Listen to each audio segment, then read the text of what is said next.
Kembali di iNews Sore, pemirsa, seorang balita menjadi korban kekerasan seksual yang dilakukan tetangganya sendiri sebanyak 10 kali. Kuasa hukum dan keluarga kembali melaporkan kekerasan seksual tersebut ke kantor polisi karena penyelidikan dihentikan oleh polisi pada Februari yang lalu.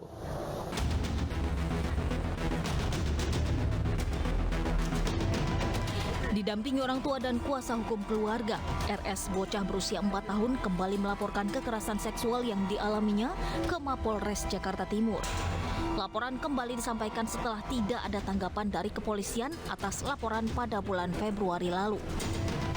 Kekerasan seksual yang dialami RS dilakukan tetangganya sendiri berinisial B alias T, seorang pemuda berusia 20 tahun hingga sebanyak 10 kali.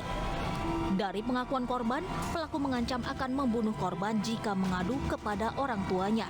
Tidak hanya itu, dari keterangan orang tua korban, pelaku juga melecehkan kakak korban yang berusia 14 tahun.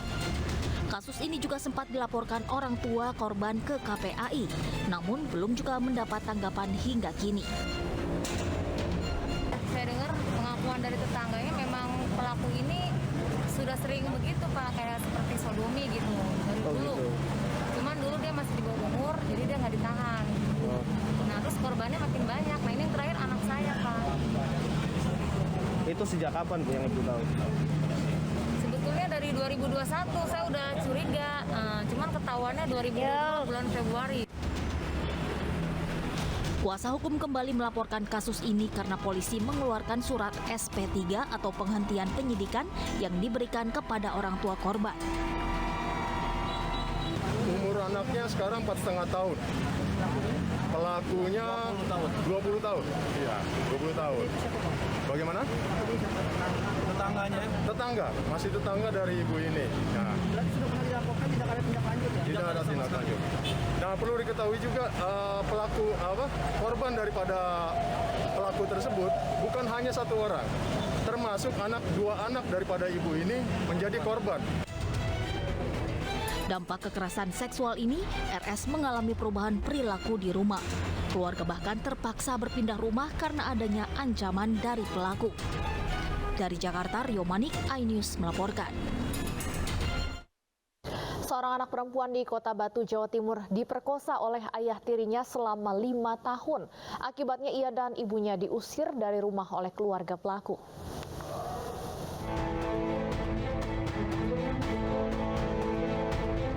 Pasca melaporkan kelakuan bejat suaminya, seorang ibu beserta 4 anaknya, warga Desa Beji, Kota Batu, Jawa Timur diusir oleh keluarga pelaku. Peristiwa yang menimpa RR dan kelima anaknya ini kemudian dilaporkan oleh warga setempat ke Dinas Sosial Kota Batu. Menurut pengakuan RR, ia dan anak-anaknya diusir sang mertua sejak seminggu lalu. Mertuanya kesal karena RR melaporkan suaminya sendiri ke polisi lantaran memperkosa anaknya. Pemerkosaan ini sendiri telah terjadi selama 4 tahun, sejak korban berusia 12 tahun hingga kini ia berusia 16 tahun. Itu ada laporan dari perangkat desa yang pada saat itu melaporkan ada kejadian tentang pelecehan seksual. Kemudian dari sini inisial SYS. Sejak diusir dari rumah RR dan kelima anaknya terpaksa tinggal di rumah indekos. Untuk hidup sehari-hari, mereka mendapat bantuan dari warga sekitar. Sekarang posisinya indekos di salah satu tempat kos yang ada di wilayah dari 2 RT1. Dari situ warga menyampaikan ke saya secara langsung bahwasanya memang keadaannya sangat membutuhkan bantuan. Dinas Sosial Kota Batu menjanjikan akan memberikan bantuan konseling dan tempat tinggal untuk RR dan kelima anaknya. Dari Batu, Jawa Timur, Denny Irwansyah, iNews melaporkan. Pemirsa, kasus kekerasan seksual khususnya terhadap anak masih saja marak terjadi. Di Medan, Sumatera Utara, seorang anak berusia 12 tahun menjadi korban pemerkosaan oleh orang-orang terdekatnya hingga terjangkit HIV. Sementara di Alor, Nusa Tenggara Timur, oknum calon pendeta diduga mencabuli setidaknya 14 anak di bawah umur.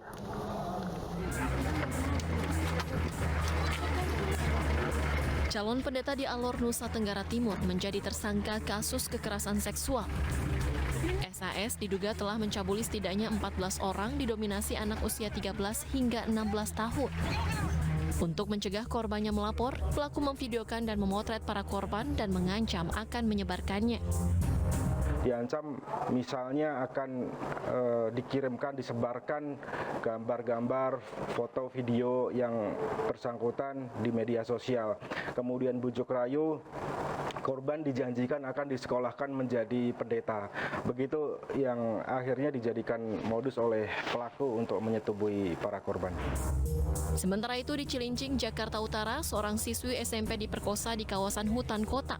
Mirisnya, korban diperkosa oleh 4 orang anak yang juga masih berusia di bawah 14 tahun. Korban dicegat saat pulang sekolah, kemudian disekap dan diperkosa di dalam hutan kota Rawamalang, Cilincing, Jakarta Utara. Polres Jakarta Utara telah mengamankan keempat pelaku pemerkosa yang masih di bawah umur.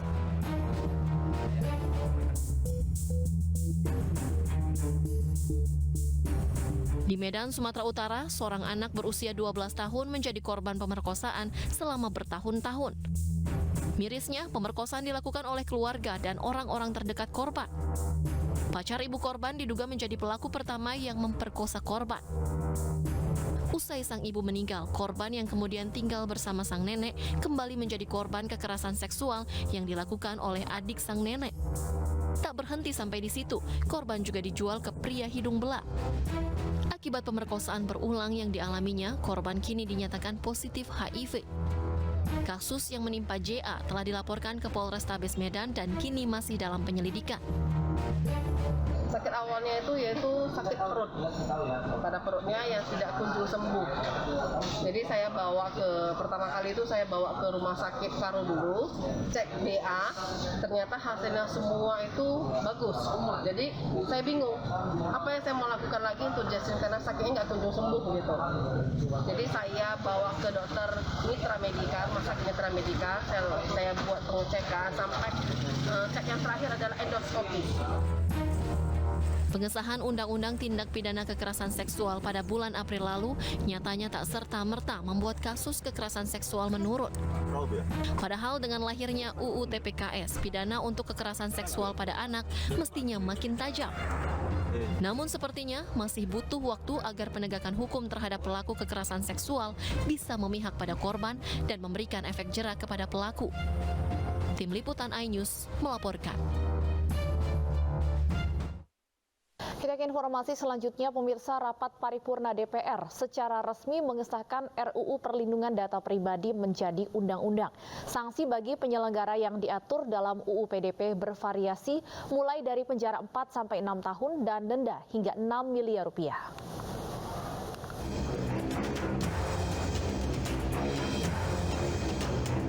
Rancangan Undang-Undang Perlindungan Data Pribadi akhirnya disahkan sebagai undang-undang dalam rapat paripurna DPR RI Selasa pagi.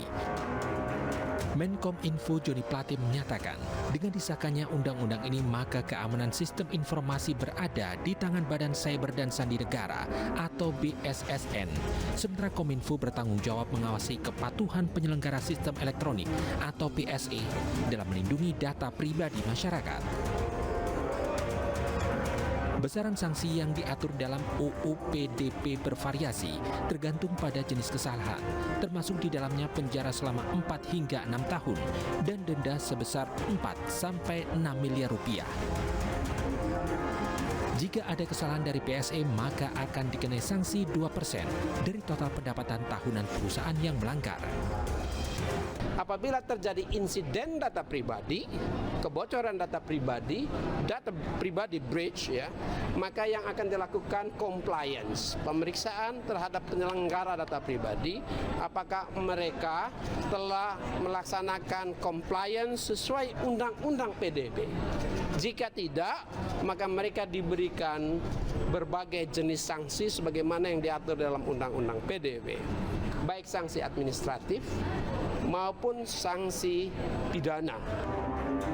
Pengesahan Undang-Undang Perlindungan Data Pribadi diharapkan memperkuat peran dan kewenangan pemerintah dalam penegakan aturan pengelolaan data masyarakat. Dari Jakarta, Dilami Aulia, Muhammad Zulkarnain, iNews melaporkan.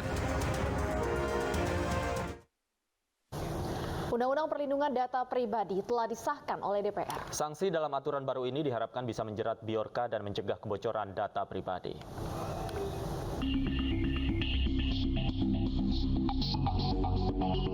Pasca disahkannya Undang-Undang Perlindungan Data Pribadi diharapkan mampu menjadi pagar kebocoran data publik, termasuk data strategis milik pemerintah yang membuat Presiden membentuk tim khusus.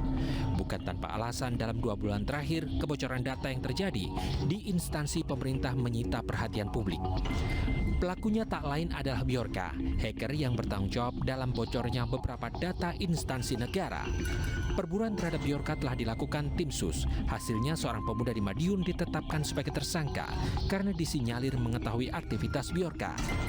Pemuda berinisial MAH dijerat dengan sejumlah pasal dari Undang-Undang ITE. Tentunya apa yang dilakukan nanti akan disampaikan lebih lanjut oleh tim sus, ya. Yang di Madiun sedang didalami terkait menyangkut masalah yang bersangkutan, ya. Gitu. Semuanya masih bekerja semuanya di tim sus ini. Yang bersangkutan itu diduga peretas ya Pak ya? Belum. Ya belum disimpulkan seperti itu. Tak hanya meretas sejumlah data dan situs pemerintah, Bjorka juga melakukan doxing terhadap beberapa pejabat publik. Bjorka membagikan data pribadi pejabat, mulai dari nomor KTP hingga nomor ponsel. Sejumlah pejabat yang menjadi korban Bjorka adalah Menkom Info Joni Plate, Ketua DPR RI Puan Maharani, dan Menteri BUMN Erick Thohir.